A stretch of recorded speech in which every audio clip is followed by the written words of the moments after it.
no me contagies. La palabra contagio viene de la lengua latín y significa contacto o toque. Eso es un contagio, un contacto, un toque. Pero en términos médicos, el contagio es una transmisión de una enfermedad, virus o bacteria de un cuerpo a otro. Es decir, cuando se contagia a otra persona con una enfermedad que tenemos, con un virus que tenemos o una bacteria que tenemos. Y aunque muchas veces nos cuidamos, mi nieto, por ejemplo, que tiene sus 21 años ya, él no ha salido de la casa y solamente ha ido del 8º piso donde vive al 3º donde vivo yo. De manera que el virus andaba suelto en el ascensor, porque otro contacto no ha tenido. Entonces, hermanos, no solamente se contagian las enfermedades, también se contagian las emociones, se contagian las actitudes, también se contagian los estados de ánimo. Y en el mundo eclesiástico se puede contagiar la temperatura espiritual, sea alta o sea baja. Si hay hermanos que tienen una temperatura espiritual elevada, entonces la iglesia va a estar llena de vida. Pero si hay hermanos que tienen una temperatura espiritual baja, eso es contagioso, es dañino y destruye una obra. También se contagia el miedo. Cuando una persona siente miedo, transmite el miedo a otros. Miedo por diferentes cosas, a una víbora, a la araña, al mosquito, al ratón, etcétera. Tenemos diferentes clases de miedo, diferentes también estados de pánico. Y todas esas son emociones que se contagian, que se transmiten. Y en lo espiritual, hermano, cuando nosotros tenemos una fe débil y lo que domina en la congregación es una fe débil, es una fe enferma, esto nos va a afectar a todos. Una fe débil, una fe contaminada, nos va a alcanzar a todos. Muy raras veces contagiamos cosas buenas. Por eso esta noche nuestro mensaje es, por favor, no me contagies de tantos virus y de cosas malas que andan en el mundo espiritual. No quiero ser contagiado de eso. Y ahora esta introducción está conectada con este joven predicador, se llamaba Juan Marcos. Juan Marcos era un siervo joven.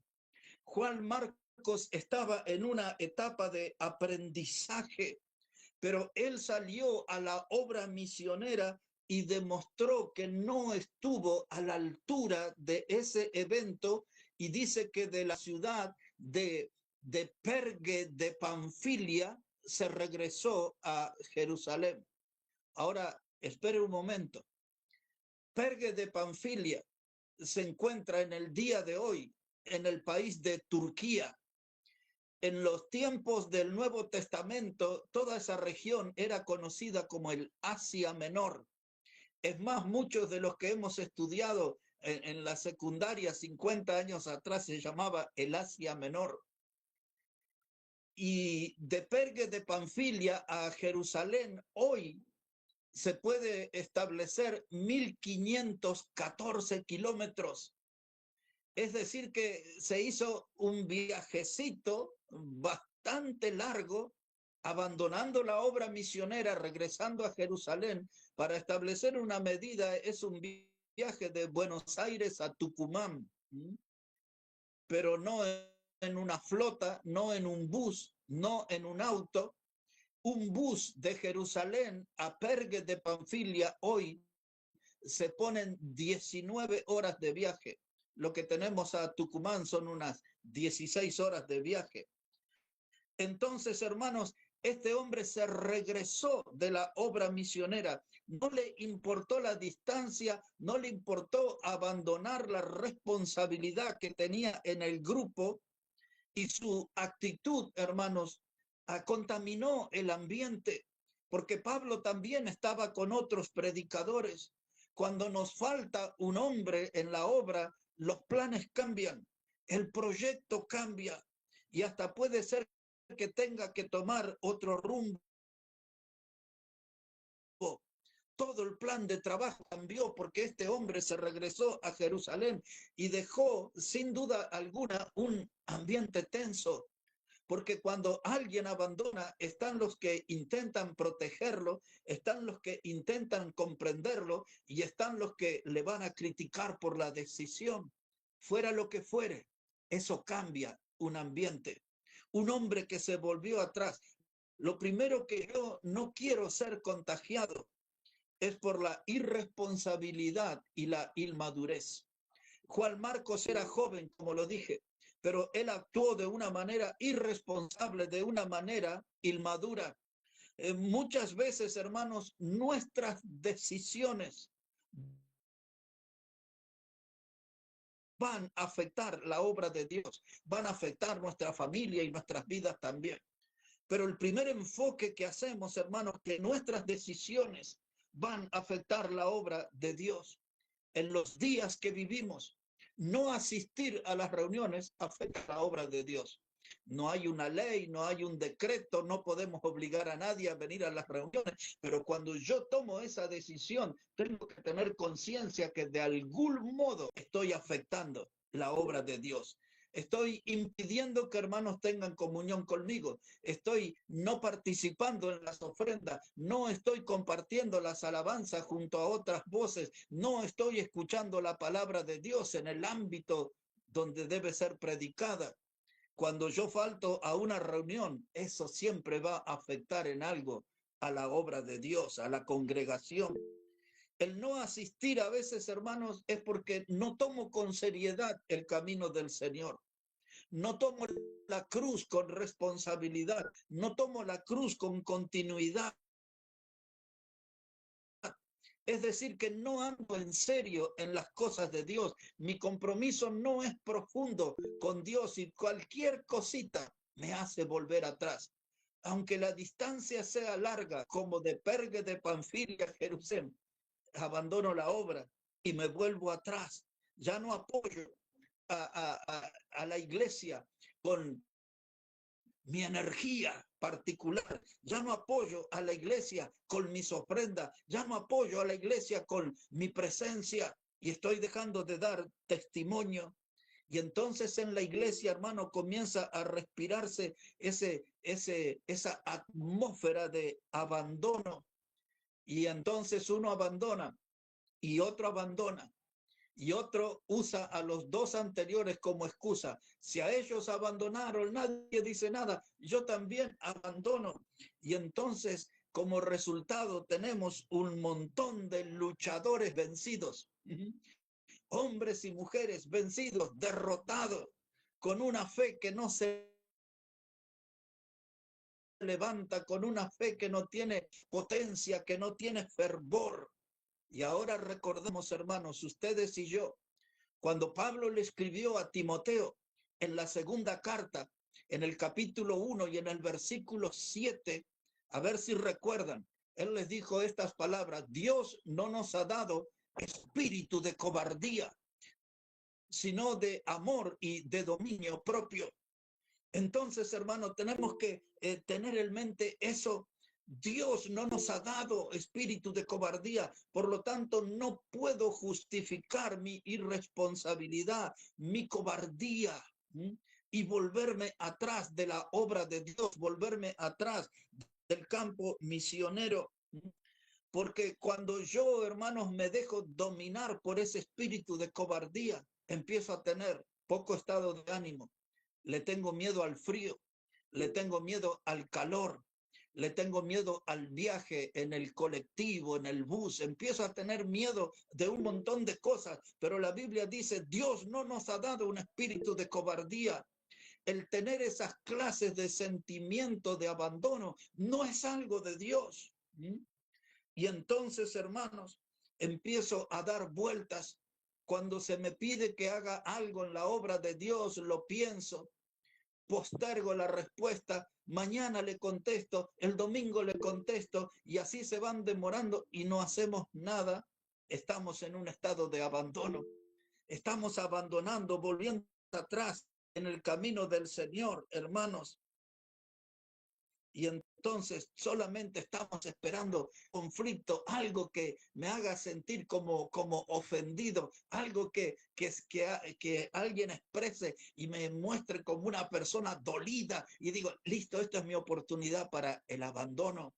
Juan Marcos dice que se volvió atrás en la obra. Y yo no quiero que nadie me contagie de eso, de volverme atrás. El escritor a los hebreos en el capítulo 10, ya en la parte final, dice ahí la palabra, dice, si retrocediere, no agradará a mi alma, dice el Señor.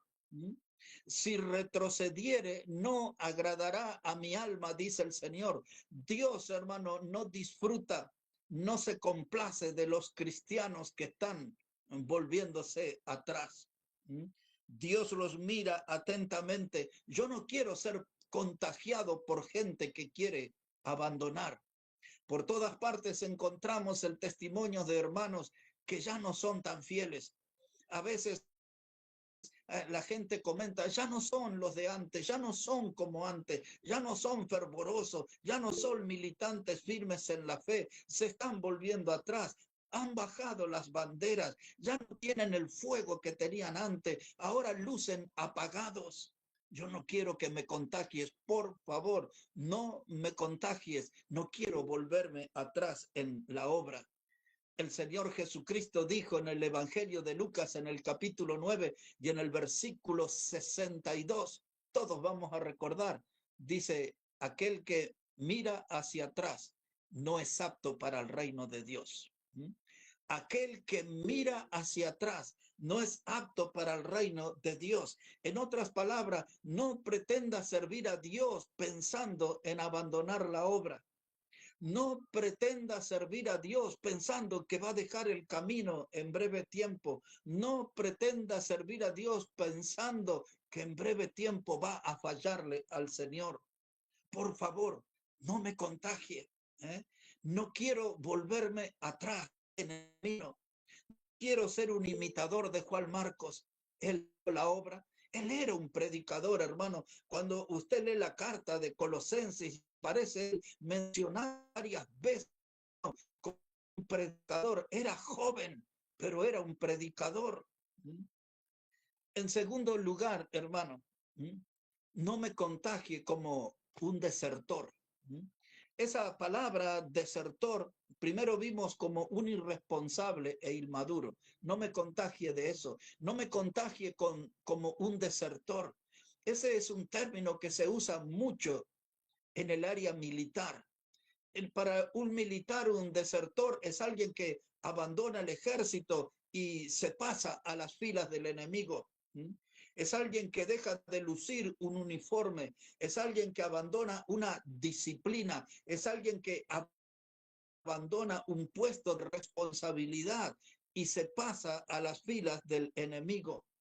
También un desertor, hay algunos que son desertores internos, es decir, que todavía permanecen dentro de una iglesia, pero internamente ya han cambiado de fila, ya han cambiado de uniforme.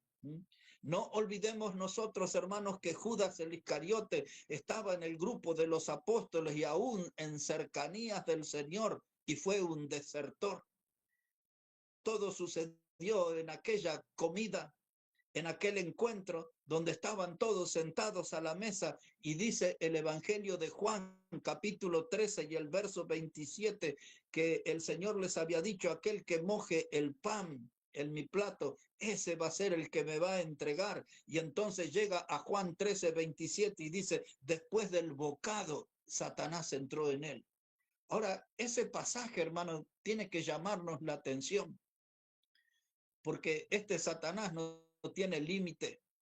Ahí estaban los apóstoles y estaba el mismo Señor, pero Satanás estaba rondando esa mesa y en algún momento de descuido entró en Judas el Iscariote y obró para a convertirlo en un desertor. y fue y le puso precio a la entrega del Señor. 30 piezas de plata fue lo que recibió. Y pasó a la historia como un gran traidor. Ahora, mire, hermanos, en la iglesia andan muchos fugitivos. Juan Marcos fue un fugitivo. Dejó la obra del Señor y se volvió desde Turquía a Jerusalén. No le importó que eran 1500 kilómetros. La cosa era abandonar el lugar donde tenía que servir al Señor. Y se volvió en un fugitivo. No sabemos qué barco, ni cuántos barcos, ni cuántos kilómetros caminó. No tenemos esos detalles. Solo sabemos que recorrió 1500 kilómetros de distancia para evadir la responsabilidad que tenía en la obra misionera. Y a veces nosotros también, hermanos, vemos muchos que andan haciendo diferentes clases de malabares para no cumplir en la obra del Señor. Y entonces también había otro fugitivo conocido que se llamaba Onésimo. ¿Se acuerdan? Aquel que le robó a su amo Filemón y escapó por diferentes caminos y hasta llegó, hermanos, desde Colosas, llegó a Roma. Más o menos unas distancias como las que estamos hablando aquí. Y allí en la cárcel conoció a Cristo y dejó de ser un fugitivo y aprovechó la oportunidad, Onésimo, y se transformó en un gran predicador. Pero no es bueno esto de andar jugando a los fugitivos, porque volviendo a Juan Marcos, este hombre no alcanzó su meta, porque él no fue allí a Pergue de Panfilia como turista, fue como predicador de la palabra de Dios. Pero algo sucedió que nosotros desconocemos y él no alcanzó su meta, él no cumplió su ministerio. Yo les diría, él no pagó el precio, porque el servir al Señor tiene un precio, hermanos. Y a veces nosotros nos entusiasmamos, nos llenamos de fervor y servimos por un breve tiempo y abandonamos el camino.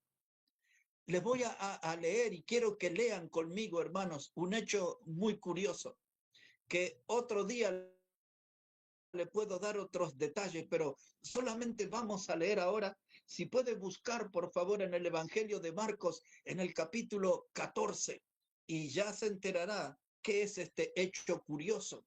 Evangelio de Marcos, el capítulo 14. Les voy poniendo el contexto. El Señor Jesús fue traicionado por Judas el Iscariote, estando en el huerto de Getsemaní. Judas se presentó con una turba de maleantes para apresar al Señor. Y luego lo tenían que llevar frente al sumo sacerdote, Anás, Caifás. Y en eso estaban, hermanos. Lo sacan al Señor Jesús del huerto de Getsemaní. Y quiero que lean conmigo este hecho curioso aquí en el Evangelio de Marcos, el capítulo 14 y el versículo 50. Ya Pedro había terminado de cortarle la oreja a Malco, el siervo del sumo sacerdote. Y esos, dice la palabra de Dios aquí, hermanos, esos versos 47. Y ahora el verso 50. Comenzamos ahí. Marcos 14, verso 50 dice, entonces todos los discípulos, dejándole, huyeron. Pero cierto joven le seguía, cubierto el cuerpo con una sábana, y le prendieron. Mas él, dejando la sábana, huyó desnudo. ¿No les parece un hecho curioso? Apresaron al Señor, pero dice que todos los discípulos le abandonaron, huyeron, porque ese era el cumplimiento de una profecía que decían, heriré al pastor y se dispersarán las ovejas. Así que los discípulos huyeron, pero había uno, hermano,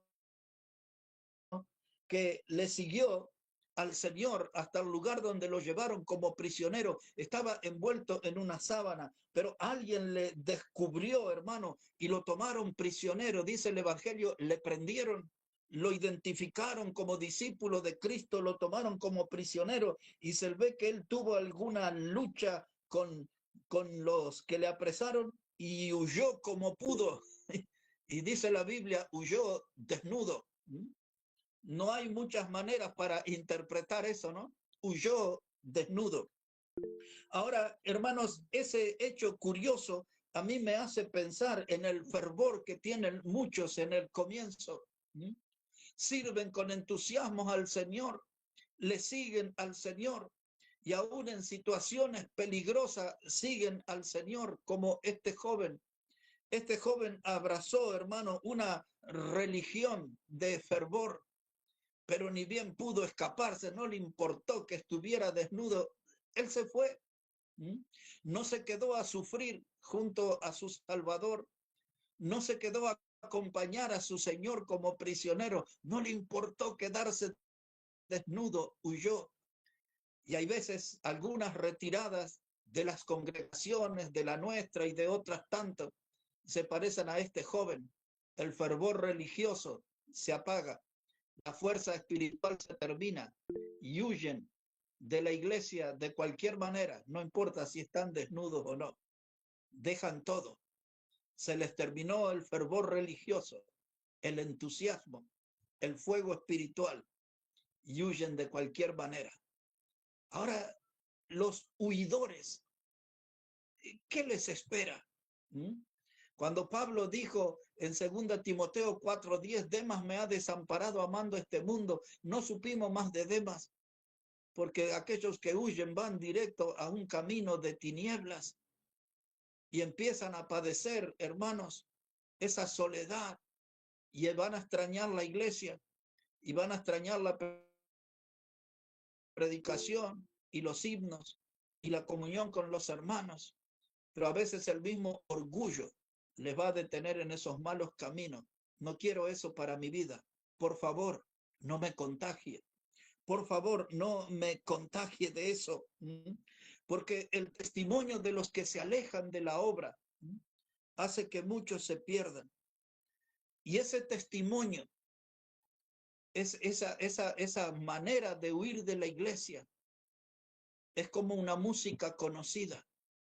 Por todas partes en el mundo se escucha esa misma canción, la canción de los que huyen, la canción de los irresponsables que abandonan, la canción de los desertores. Esa canción tiene una melodía que los pastores, misioneros y predicadores identificamos esa melodía por todos lados donde vamos predicando. Déjeme contarle una historia muy breve.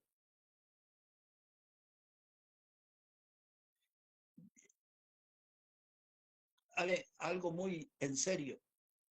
Un día se las voy a contar completa. Ahora solamente en 2 minutos les voy a contar esta historia. Para que la recuerde, se llama El flautista de Hamelin.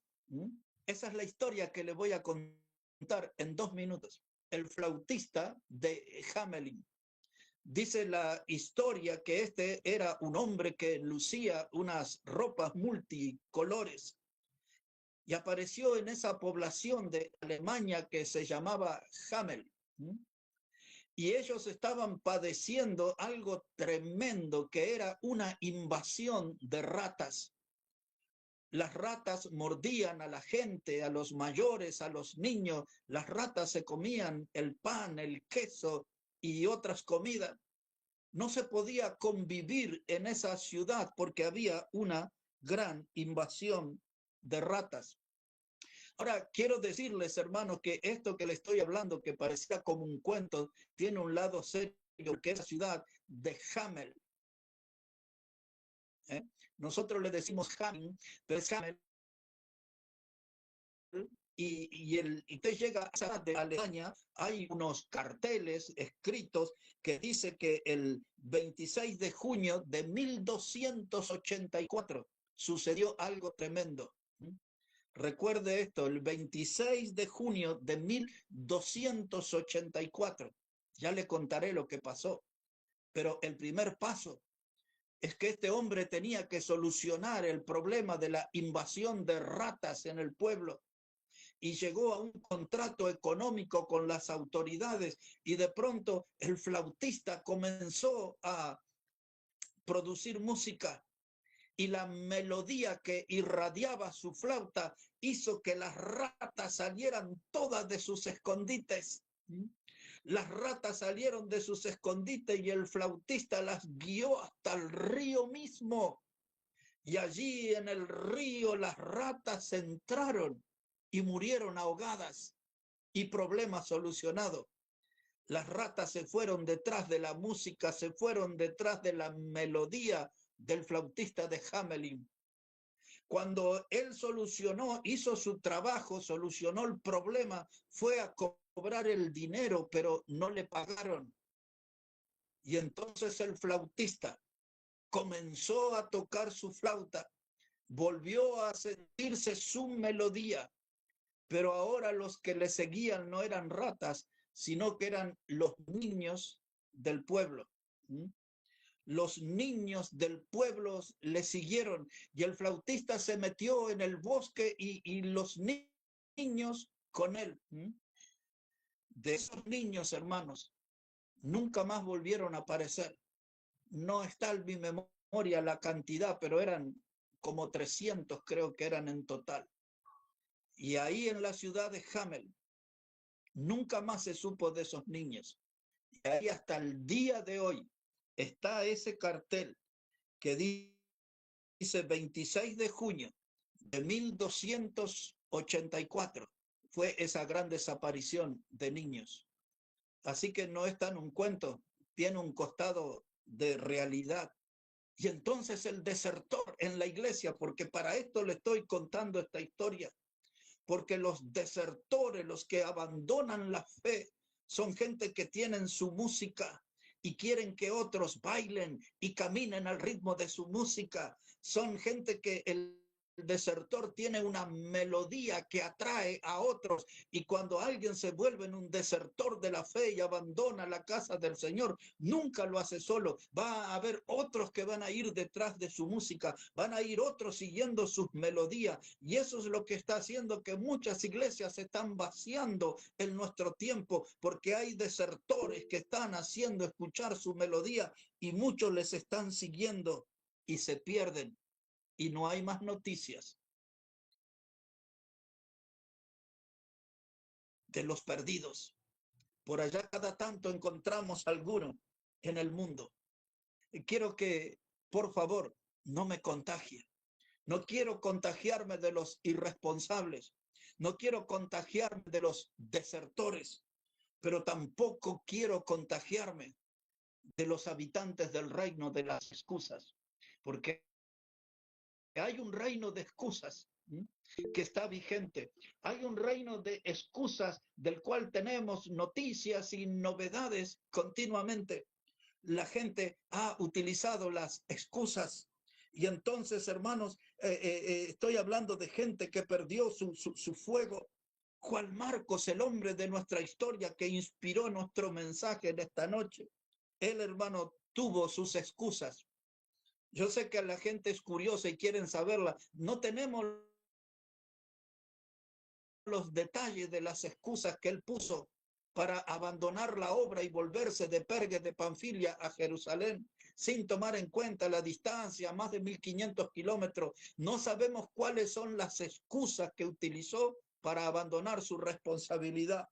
Pero ¿sabe qué, hermano? Juan Marcos tuvo un vuelo corto y tuvo un aterrizaje forzoso. Y hay mucha gente que llega al camino del Señor llena de entusiasmo, pero su vuelo en el servicio es corto y después tienen un aterrizaje forzoso. ¿Se acuerdan cuando yo hablaba hace algún tiempo atrás sobre los creyentes cañitas voladoras? Principalmente en las fiestas como Navidad y Año Nuevo, la gente pone una botella y ponen esas cañitas y le encienden el fuego y salen marcando un camino, un sendero en el aire con el fuego, y de pronto caen hechas cenizas. Y hay muchos cristianos así como la cañita voladora, llegan, mucho ruido, producen fuego, entusiasmo, vuelan, pero caen rápidamente hechas cenizas. Su servicio, su manera de seguir al Señor. Ahora, intentemos por un momento en esta parte final del mensaje ¿Qué le hizo volver atrás al joven predicador Juan Marcos? ¿Habrán sido sus preocupaciones? Porque hay mucha gente que dice, me preocupa mi familia, y dejo todo y me voy, qué sé yo, a Bolivia, a Uruguay, a La Plata, a Escobar, a donde sea, y dejo la obra de Dios y ya no es prioridad la obra de Dios. ¿Será que Juan Marcos extrañaba el hogar porque él pertenecía a una familia poderosamente económica, poderosamente en lo económico? Su mamá se llamaba María, era una de las fieles seguidoras del Señor y tenían una casa donde había mucha predicación y mucha oración, porque el capítulo 13 de Hechos se nos cuenta cómo Herodes Agripa mató a espada a Jacobo y después, entusiasmado por haber matado a este apóstol, fue y lo puso preso a Pedro, y después vino un ángel y lo liberó a Pedro de una manera milagrosa, y Pedro fue a una casa donde abrió la puerta a una joven que se llamaba Rodas, y ahí estaban todos en oración, y esa era la casa de Juan Marcos. Este Juan Marcos era amigo de Pablo, Juan Marcos era amigo de Pedro, y Juan Marcos tenía un tío maravilloso a quien yo tiempo atrás, y hoy vuelvo a repetirlo, para mí es el mejor creyente. Ese era el tío de Juan Marcos, quien yo creo que puede ser el mejor creyente del Nuevo Testamento. Se llamaba Bernabé, maravilloso. Ese era el tío de Juan Marcos. Pero volviendo a él, quizás extrañaba el hogar. 1500 kilómetros de distancia, despertó la nostalgia. Quizás extrañaba la comida de mamá, el abrazo de mamá, los mimos de mamá. Tal vez extrañaba su camita. No sabemos, pero posiblemente extrañaba la comodidad de su hogar. Ahí siempre había comida, no tenían necesidades, nada les faltaba. O tal vez él tuvo pánico escénico, porque a veces, hermano, cuántos de los jóvenes mismos, y hasta aún a mí mismo me pasa, cuando vamos al púlpito y estamos todos nerviosos. Los que hacen la lectura bíblica, a veces, yo ya les comenté, dicen algunas palabras que no están ahí escritas, pero uno con los nervios que tiene, se le pasan esas cosas. ¿Cuántas reuniones usted puso atención al descender yo? Bajo mirando los escalones, y no es porque me siento viejito, sino porque mis piernas están endurecidas por los nervios. Ya no va a cambiar, 40 años que me pasa esto. Y a veces, hermano, tenemos eso que se llama pánico escénico. ¿Cuántos de los que cantan van al frente y se olvidan la letra? Nos agarra ahí un estado de nervio tremendo, en lo que nosotros llamamos susto. Y ahora, hermanos, quiero decirles, sea lo que sea, no sé si eran estas cosas que le sucedieron a Juan Marcos, muy posiblemente sí. Pero quiero recordarles que Dios no nos ha dado un espíritu de cobardía. Dios nos salvó para a meternos en su obra, que la abandonemos. Dios nunca nos salvó para que nos transformemos en irresponsables. Dios nos salvó para que nos volvamos desertores. Dios nos salvó para que manejemos el manual de excusa. Dios quiere que manejemos la Biblia correctamente. Pero quiero decirles aquí, hermano, porque ya el tiempo se nos ha ido, pero quiero decirles que Juan Marcos y la gracia de Dios, y vuelvo a subrayar eso, la gracia de Dios, lograron que una voz apareciera, una voz de ánimo, y era la voz de Bernabé, su tío. Y ahora no está Bernabé aquí, pero sí esta noche hay una voz para usted, para los hermanos que están en Bolivia, para los que están en Jujuy, para los que están aquí en nuestra congregación, para los que están en Uruguay, en distintos lugares donde nos escuchan, hermanos, hay una voz para usted en esta noche. Y esa voz es la voz que le va a levantar del fracaso. Cuando alguien fracasa, mucha gente viene y le pisotea. Mucha gente aumenta el estado de humillación cuando alguien fracasa. Pero esta noche hay una voz como la de Bernabé. Bernabé viene y habla con Pablo, lo que leímos al comienzo, Hechos 15, versos 36 al 40. Dice Bernabé, vamos a visitar las obras para ver cómo están los hermanos. Esa recorrida le iba a llevar algunos meses. Y dice Bernabé, vamos a llevarlos a Juan Marcos. Y Pablo enseguida le dijo, no, Juan Marcos no, porque él nos abandonó allá en Panfilia. No usa la primera palabra, Pergue de Panfilia, como el capítulo 13. Solamente dice Pablo ahora en Panfilia. Recuerdo bien lo que pasó allá. No lo vamos a llevar a ese muchacho. Y entonces lo que leímos dice que hubo un tal desacuerdo entre Bernabé y Pablo. Entonces Bernabé, el tío, lo eligió a su sobrino Juan Marcos y dice, él se viene conmigo. Y Pablo dice, Silas se viene conmigo. Y se armaron 2 equipos misioneros. Y ahora Juan Marcos estaba escuchando la voz de su tío, del que yo les dije que para mí es el mejor creyente que veo en el Nuevo Testamento. Ese hombre, Bernabé, sabía cómo animarlo, sabía cómo guiarlo, sabía cómo acompañarlo. Ese hombre, Bernabé, vio un diamante en ese hombre, Juan Marcos. Él invirtió su tiempo, sus oraciones, le compartió las enseñanzas, le abrió los brazos, el corazón y lo hizo sentir un compañero en la obra de Dios. Ese hombre Bernabé es una voz, hermano, que para todos los que hemos fracasado alguna vez, hay una voz que viene a levantarnos, hay una voz que viene a alentarnos, hay una voz que viene a hablarnos con claridad de que la gracia de Dios nos puede restaurar y podemos volver a la iglesia y servir a nuestro Salvador, lejos de las irresponsabilidades, lejos de las deserciones, lejos de las excusas. Podemos venir, hermano, con buen ánimo a servir a nuestro Salvador. Cuando Juan Marcos se volvió de Pergue de Panfilia a Jerusalén, el error fue grave. Yo creo que todos nos damos cuenta, aunque no tenemos los detalles, nos damos cuenta de que hubo un error grave, pero la segunda oportunidad para reparar ese error es más grande. Y hoy ustedes y yo, los que estamos aquí y los que escucharán este mensaje otro día, en otro lugar, hay un llamado para usted, hay una voz que le está llamando, que quiere restaurarle, hay una voz de aliento, es la voz que estábamos necesitando, es la voz que nos hace saber claramente que hay otra oportunidad para nosotros, hay otra oportunidad para servir al Señor. Juan Marcos era joven.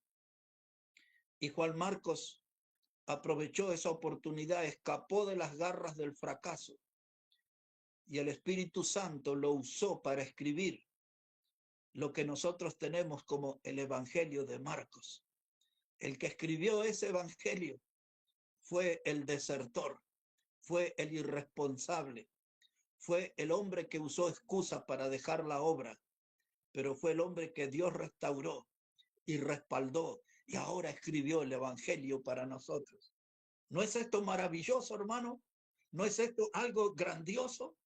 Por favor, no me contagies. Déjame vivir este llamado de Dios. Déjame vivir esta nueva oportunidad. No quiero mirar al mundo, no quiero enfocarme en las tinieblas, no quiero poner mi mirada en el materialismo, no quiero yo comprometerme con las modas de esta vida. Déjame aprovechar esta oportunidad. Dios me viene a llamar en esta noche y Dios quiere ponerme en su obra. Les diré la frutilla del postre para terminar. Si busca ahí en su Biblia, por favor, 2 de Timoteo, capítulo 4. Y ahí vamos a terminar, mis hermanos.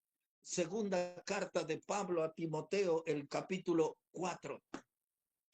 Quiero recordarles a algunos que quizás el Pablo, en este último Segunda Timoteo, es muy posible que haya sido su último día de vida. Algunos hermanos a este llaman el canto del cisne, y este pasaje que voy a leer le llaman el canto del cisne porque dicen los que saben que el cisne canta una sola vez en su vida y es en el día de su muerte. Entonces aquellos que creen que Pablo escribió este capítulo y murió, le llaman a esto el canto del cisne. Para pensarlo nomás. Pero dice aquí Pablo que la hora de su partida estaba cercano. En el versículo 5 y 6 él dice, ya estoy listo para ser sacrificado, dice él. El tiempo de mi partida está cercano. Y llega al versículo 11. Quiero que ponga su atención ahí, segunda de Timoteo 4 y el versículo 11. Él venía de dar la noticia triste en el versículo 10 que Demas lo había desamparado. El predicador Demas se había ido de su lado. Pero ahora miren el versículo 11 lo que él dice. Dice, solo Lucas, que era el médico, el doctor Lucas, que escribió el Evangelio, solo Lucas, su doctor, dice, solo Lucas está conmigo. Toma a Marcos y tráele contigo, porque me es útil para el ministerio. Y uno dice, espere un momento, ¿no hay un error aquí? ¿Cómo Pablo se puso en desacuerdo con Bernabé, que no se peleaba ni con una mosca, de tan bueno que era? Se puso en desacuerdo porque Bernabé quería llevarlo a Marcos y Pablo dice, no, no quiero saber nada con ese muchacho, abandonó. Y ahora quizás en el último día de su vida, o al menos en el último tiempo de su vida, él dice, tráemelo a Juan Marcos. ¡Qué maravilla! Déjeme leerlo de nuevo. Dice él, solo Lucas está conmigo, toma a Marcos y tráele contigo, porque me es útil para el ministerio, para predicar, para contar, para exhortar, para poner el mensaje del evangelio, para animarme a mí mismo, me es útil. Pero ¿cómo han leído que dijo, no quiero saber nada con el muchacho?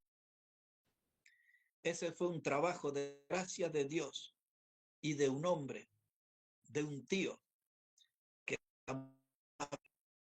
y aquel joven experiencia, muchas responsabilidades, ahora se volvió en una joya valiosa. Dice Pablo, tráemelo por favor. Antes de irme de a Juan Marcos, me es útil.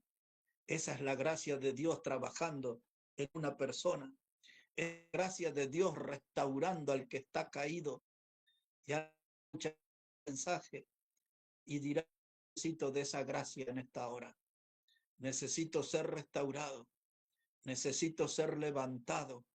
Necesito ser considerado en la obra de Dios.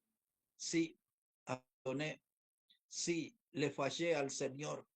Es cierto, no he sido fiel. No he caminado con la firmeza que debería hacerlo.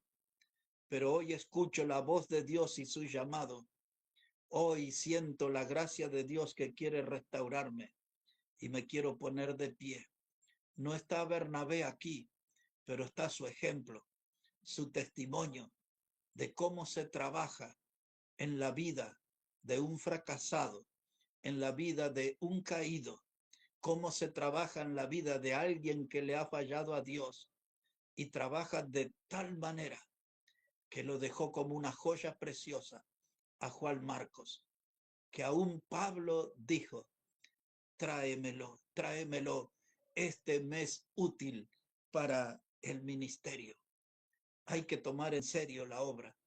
Cuando Pablo le escribió a los filipenses, y en el capítulo 1 de Filipenses y en el versículo 21, él les dijo a ellos, para mí el vivir es Cristo y el morir es ganancia. Y cuando Pablo dijo eso, hermano, estaba hablando en serio. Demos el primer paso. ocupémonos en la primer parte. Dice, para mí el vivir es Cristo.